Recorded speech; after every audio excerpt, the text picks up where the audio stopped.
A febre do Labubu. Os Bobbie Goods, que particularmente eu acho uma delícia de pintar. A moda silenciosa do high fashion em contrapartida com marcas de luxo, um pouquinho menos caras, mas que ainda são caras, que ostentam seus logos em cada lançamento. E nesse mesmo balaio, você pode colocar regras de etiqueta à mesa e saber usar cada um dos formatos e tamanhos de talheres, seu vício em livros de romance e até o meu título de mestrado. Tudo isso pode ser interpretado dentro de um mesmo conceito que perpetua a desigualdade, mas que também pode ser usado como resistência social. No vídeo de hoje eu quero falar sobre esse saladão de experiências, vivências e recursos dentro de um mesmo conceito, o conceito de capital cultural. Você pode ter ouvido falar ou não, mas pode ter certeza que o impacto no seu dia a dia é real. Oi, eu sou a Mari. Eu sou comunicóloga e mestre em História da Ciência e eu quero bater um papinho sobre capital cultural com você. Quando a gente faz um recorte aqui no Brasil, o acesso ao capital cultural nunca é neutro, até porque o nosso país é marcado por desigualdades extremas. E ao dizer desigualdade, o escopo também é amplo e pode variar conforme classe, cor, região e origem social. O conceito de capital cultural foi popularizado por Pierre Bourdieu e se refere aos bens culturais, bens de conhecimento, habilidades e disposições que uma pessoa possui e que são valorizados socialmente, podendo ser utilizados para adquirir poder e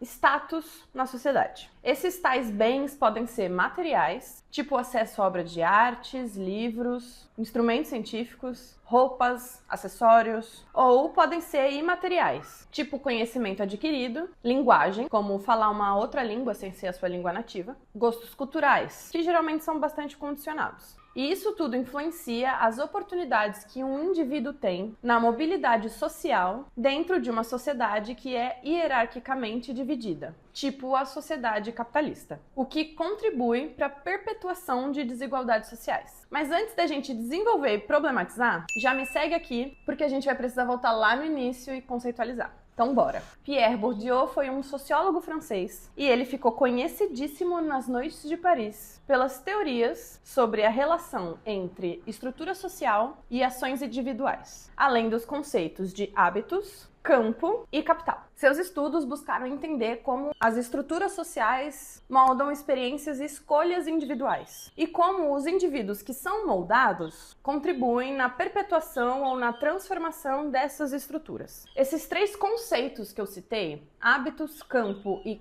capital, são entendidos da seguinte forma. Hábitos é basicamente um sistema de disposições que guiam as ações e as percepções de um indivíduo. O hábitus é formado por um conjunto de experiências sociais e ele vai sendo incorporado ao longo da vida, influenciando como a gente pensa, como a gente sente e como a gente age. Como eu falei, ele pode ser adaptado ao longo da vida, conforme as interferências das nossas novas experiências. Por exemplo, uma pessoa que é detentora dos meios ou que é mais abastada valoriza um consumo de cultura bastante sofisticado, viagens internacionais, elegância, enquanto uma pessoa da classe trabalhadora, com menos possibilidade financeira, valoriza uma segurança financeira, uma segurança alimentar e participação ativa na comunidade, por exemplo. Dá pra ver a diferença quando o acesso ao básico não é uma certeza, né? Campo pro Bourdieu.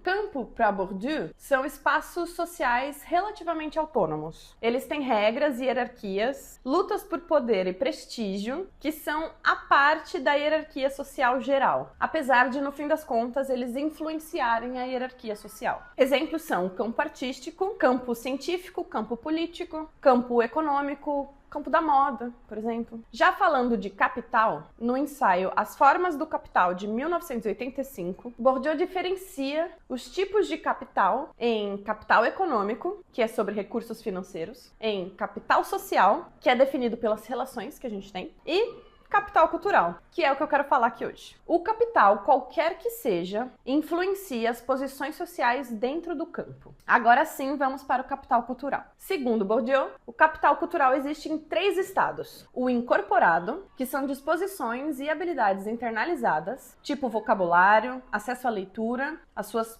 referências, e que são adquiridas de forma passiva, herdadas por socialização, cultura e tradição, e que é intrínseco ao hábitos, logo ele é adquirido com o tempo. O objetivado, que são os bens materiais culturais que eu já citei antes, tipo acesso a livros, tecnologia, obras de arte, e que também pode ser usado na geração de lucro, tipo vendendo ou comprando uma obra de arte, ou só na busca de um conceito histórico, tipo indo ativamente no museu. Ele também não é passado para frente, a não ser que uma pessoa explique para outra pessoa esse tal conceito adquirido, e tem também o estado institucionalizado, como títulos e diplomas acadêmicos. Essas três formas interagem com hábitos, que é esse sistema de predisposições, que são moldadas por meios, mas que não é determinista. Só pra gente lembrar. Ela pode ser modificada com o tempo e conforme as mudanças do próprio meio. Os campos, por sua vez, valorizam certos tipos de capital cultural. No campo acadêmico, por exemplo, o estado do capital cultural é institucionalizado. E ele tem esse maior valor em razão dos títulos que são acumulados e que têm potencial de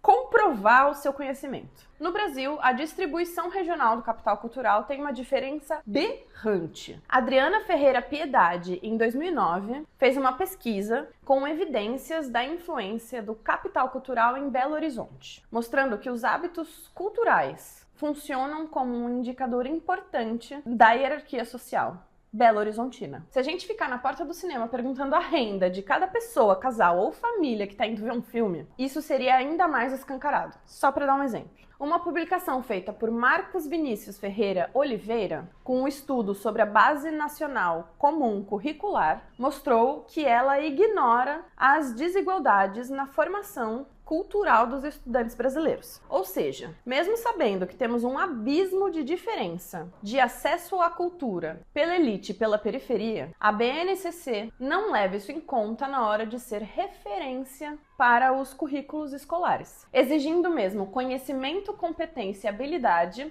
palavras que eu tirei do site deles, tá? Desses diferentes estudantes ao longo da escolaridade básica. É como se o aprendizado fosse só sobre a escola e eles estivessem descartando que a vivência particular de cada indivíduo conta muito na hora da formação escolar. Isso reforça o hábitos herdados socialmente e perpetua o fracasso escolar e a exclusão social. Maria Aparecida Alves Pionório avaliou que as regiões norte e nordeste do país têm uma presença muito menor de infraestrutura cultural, como cinemas, bibliotecas, escolas de arte, comparando com a região sudeste, o que reforça a marginalidade cultural e reitera a má distribuição do capital econômico e do capital cultural para outras regiões. É um ciclo que se retroalimenta. Os investimentos inevitavelmente vão para onde já tem investimento. E sabe toda aquela divisão do capital cultural institucionalizado, objetivado e incorporado que eu acabei de falar aqui? No Brasil, as coisas seguem um pouquinho diferente. Nas elites acadêmicas, os estudantes de cotas, mesmo com diploma, publicação, certificado, enfrentam obstáculos pela ausência de um capital cultural que é herdado, o que dificulta a entrada no mercado de trabalho formal. E isso é só um exemplo de que o capital cultural se constrói a partir de um conjunto de fatores. A gente não tem como fazer uma análise crítica social sem levar em consideração outros impactos sociais que temos aqui no Brasil, como questões que envolvem raça e gênero, por exemplo. Isso é uma das principais críticas que outros sociólogos têm em relação ao Bardot. A falta de análise de outros contextos impacta diretamente na leitura e aplicação do conceito de capital cultural. Mas, talvez justamente por ser tão plural, aqui no Brasil, a gente tem muito incentivo de dançar fora do tom da música que o capital cultural quer tocar. Na sua dissertação de mestrado, Heloísa Marcassa Monteiro mostrou como iniciativas políticas, tipo as fábricas de cultura do estado de São Paulo, aumentam o capital cultural e o letramento dentro de comunidades. Comunidades quilombolas urbanas seguem mantendo os saberes ancestrais, capoeira, oralidade e cultura coletiva como capital cultural de base. Esse tipo de prática desafia a hegemonia dominante do conceito de Bourdieu. Isso tudo tem a ver com a proposta de um capital cultural que vem de baixo. No original,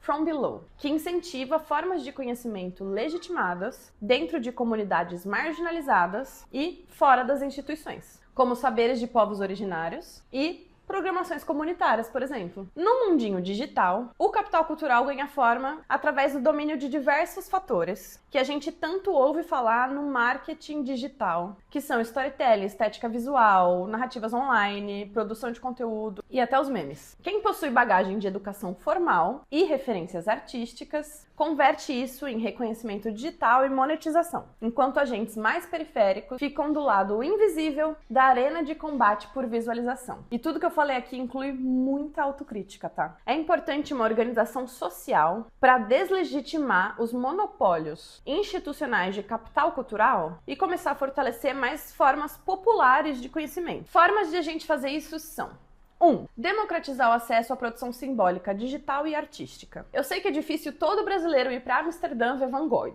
mas é muito legal que o MASP tenha trazido obras de Monet para pelo menos alguns de nós poderem ver. Só que mais do que ver Monet no MASP, o passeio em São Paulo pode ser no Museu Afro, dentro do Parque Ibirapuera, por exemplo. 2. Valorizar saberes comunitários como forma de capital cultural legítimo. Porque não tem como a gente continuar perpetuando valores de uma cultura que sequer é nossa, em contrapartida com as múltiplas culturas desse Brasilzão de meu Deus, com dimensões continentais. 3. Apoiar estratégias de mobilização coletiva e cooperativa, onde o capital cultural seja construído horizontalmente nos territórios. Monta um cineclube, um clube do livro, chama seus amigos. Assim a gente trabalha a descolonização cultural também. Entender o capital cultural sob uma perspectiva crítica e regional significa ver a cultura como um campo de disputa. Mas e aí, para qual lado a gente vai jogar? O Brasil precisa fortalecer narrativas que valorizem saberes populares e fortalecer o acesso de maneira equitativa, igual para todos. Além de promover políticas que quebrem com o nosso histórico de vira-lata, de valorização de culturas que por tantos anos nos mantém debaixo dos seus lobutãs de sola vermelha. O capital cultural nunca foi e jamais será neutro. Ele envolve política. E finalmente digo e repito: que labubu o que é, minha senhora? Eu quero pendurar na minha bolsa é um monte de poupançudo da Caixa. Esse tema veio na minha mente assistindo ao vídeo da Beta, reagindo a Maíra Card no shopping com o assistente de estilo que ela contratou. Recomendo vocês assistirem esse vídeo da Beta, não da Maíra Card. Valeu, Beta, pelo insight. Deixe o seu like se você gostou do vídeo. Comenta aqui embaixo se esse vídeo acendeu alguma luz nesse seu cérebro lindo, cheio de ruguinhas. E vamos transformar esse tema num bate-papo. É isso por essa semana. Tchau!